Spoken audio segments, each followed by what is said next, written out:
na biyahe galing sa Maynila, nandito na tayo ngayon sa probinsya ng Tarlac. Ang tinatukoy ang melting pot ng iba't ibang mga kultura, wika, maging pagkain sa gitnang Luzon. At alam nyo ba na ang Tarlac ay napapalibutan pa ng iba't ibang mga probinsya kung kaya naman bihira dito ang magkaroon ng mga pampang o mga dagat. Kung kaya't pagsasaka o farming ang pangunahin. Kung makikita ninyo, malawak ang mga lupain dito sapagkat agrikultura ang pangunahing pangkabuhayan sa lalawigan ng Tarlac. Malaking bahagdan ng mga kalupaan ay inilalaan sa pagsasaka ng iba't ibang uri ng pananim gaya ng palay, umuulan, nyog, yung mga mais, palay at nasisira. iba pang mga gulay. Sira talaga. Kaya ngayon yung si Alcala, si Juan, ayos yung mga project nila. Ayos yung mga project ni Alcala. Yung agriculture. Ilan bang capacity nito? Nakikita ko. Pagka naipatpad yung mga yun, ayos. Yung irrigation, kasi ginagawa rin yung irrigation ngayon. Tapos marami siyang plano na gagawin. Natulog yung mga tracer, yung flatbed dryer na yan, binibigay niya na libre. Kaya maganda kaysa kay Secretary Yap noon, mas maganda ngayon sa tingin ka nang ang first week ng December meron na madalang tig-isa isang nagtatanim na yung first week ng December po. Oo, palay. Ayan, tingnan yung nakaano na punla. Palay yan, ay pinunla. Ayan, ang bubunutin, itatransplant. Tatanim, hindi yun ang magiging aanihing palay. Pag lumaki na. 3 months. 3 months. Oo. Kasi, ano yan. Pero ngayon kasi wala kayo naabutan eh. Kasi katatapos ng harvest. Last month. Ano, October. Sa mga ibang barangay, meron pa rin pa isa-isang Basta talagang para yung hangin, binoblow niya yan, papunta doon yung init. Para ma-dry yung palay. Ito naman yung ipa, lalagay mo dito yung ipa. Sisindihan niya. Binublowan niya, pinapanot niya yung init dun sa Bukod sa pagsasaka, marami rin ang nagtatayo ng mga farm dito sa Tarlac at nag-aalaga ng iba't ibang mga hayop. Meron ditong mga manukan, babuyan at meron din ditong mga kambingan. Sa katunayan, dito makikita ang isa sa mga pinakakilalang goat farm sa bansa. Ito ay ang JSJ Goat Farm na pagmamay-ari ni Mr. Jeffrey Green. Dito rin yan matatagpuan sa Herona, Tarlac. Result nga katay? 6 months? 1 year? Ganyan? May ano pa yung ano niya, hindi pa na nag-dry.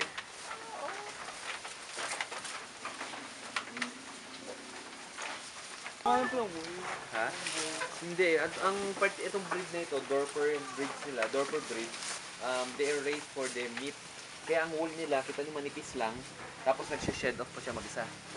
Hindi tulad ng mga normal sheep na may kita mo, kakapal ng wool, di ba? Wool production yon. Ito meat production yan. Kaya sila, mas may muscle na ano nila. Sila mo yung ano niya, At dahil sa mataas na kalidad ng produkto ng kambing na ginagawa dito, nakilala ng lubos ang JSJ at nakatanggap ng hindi mabilang ng mga pagkilala mula sa iba't ibang ahensya ng gobyerno at iba pang mga organisasyon at samahan.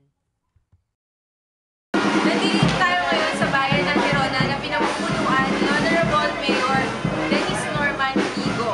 At ang bayan na ito ay kasalukuyang nagdaraos sa kanilang kapistahan. Tarlac is basically half Ilocano and half Pampanga. That's why we are often referred to as melting pot of the Central Luzon. No? Doon sa Eastern Province, makikita mo, half of the towns na in-incorporate into the province of Tarlac came from Pampanga and the other half came from Pangasinan. So basically, ang culture dito is mix ng Pampango at saka mix ng Ilocano. And Tagalog. Pero mas konti, mas marami pa yung Pangasinense. So ano ba yung kultura ng Ilocano? The typical Ilocano culture of masaya pag may piyesta, masaya pag pagkatapos magtanim, may inuman, sayawan, kantahan, something. Sa Kapampangan naman lalo lang masaya. maraming mga festivals.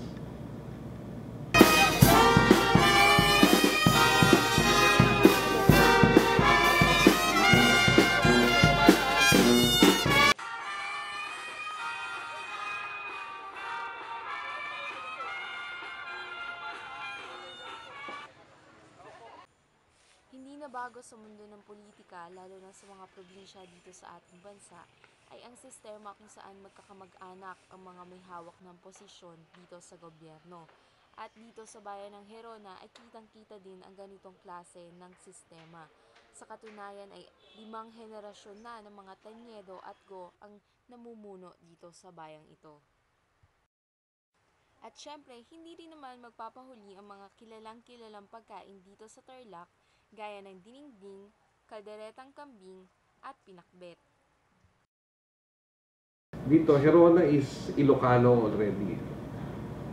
Yung sa Tarlac City, yun ang Kapampangan. So basically, ang food doon is Kapampangan. Dito kami is Ilocano. So pinakbet, dinengdeng, mga ganon. Kambing, aso. Tuwan din dito sa bayan ng Herona ang isa sa mga pinakasikat na kainan na talaga namang dinarayo pa ng mga sikat na personalidad galing sa iba't ibang mga lalawigan dito rin sa bansa. Ito ay pagmamayari ng mga Ong Pauko na siya rin namang nagpapatakbo ng Barrio Fiesta. Dito rin makikita ang sikat na daksyapo kung saan magbabasag ng mga kasangkapan ang gustong sumubok nito. Maaari ka rin magpakain ng mga isda dito at makakita ng isang live performance mula sa mga singing folks. Sa iyong sariling bayan, ibang kadayuan ka ang pari hanggang ulo, hanggang di malasin mo. Huwag kang maging dayuan sa sariling bayan mo kung ika'y naiinitan at ika'y napamuna.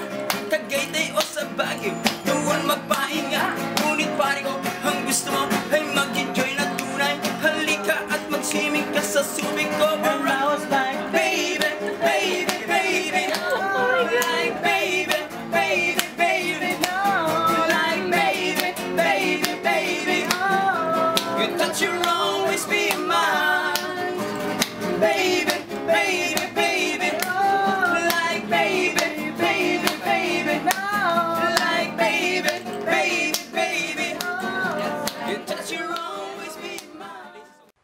Higit sa lahat ay dito rin sa Tarlac makikita ang kontrobersyal na Hacienda Luisita. Ito ay isang lupain kasing laki ng pinagsamang Makati at Pasig. At hanggang sa ngayon ay pinag-aagawan pa rin ang teritoryong ito sa pagitan ng mga makapangyarihang pamilya ng Kahuangco at mga maliliit na magsasakang dapat sana'y pinagkalooban ng lupang ito noong 1980s pa. Nag-decide na, ay hindi pa rin klaro kung ano kasi masyadong complicated yung problema ng Hacienda Luisita.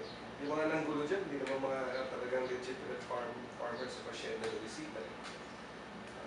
Although, it's about time that the lands are distributed to the farmers. Although, hindi na rin talaga magiging beneficial na mabuti sa kanila, the benefits would not really be to the extent na talagang iniisip ng tao.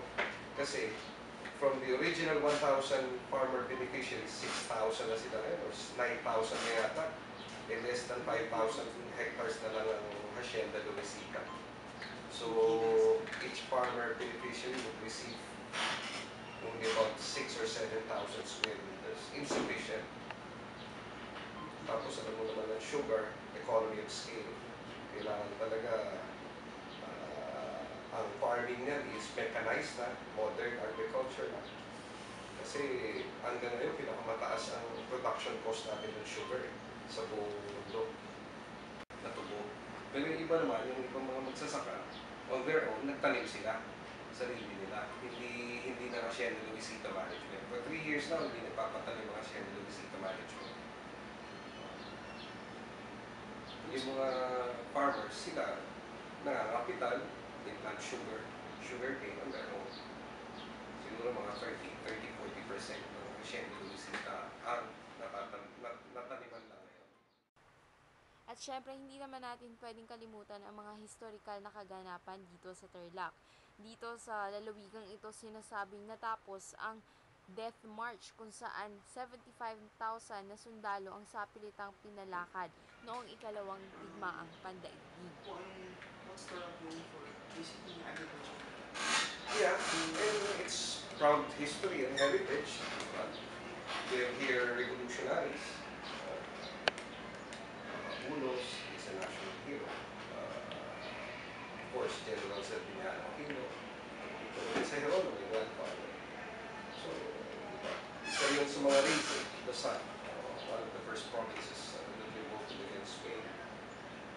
We have the Capas Line. So, nandito, actually, it was originally called the Death March. Pero ngayon, yung isang mga landmarks dito, isa sa mga landmarks, Capas Line. Walang masyado actually in Tarlac. In terms of monuments? In terms of, yeah. In terms of monuments, walang masyado. Of course, the Aquino Museum. Famous people, the Aquinos, the Pomancos, the Aquinos and the Pomancos. I think si Ambassador Bendiñata is reassuring his role as godfather for basketball sa De La Salle.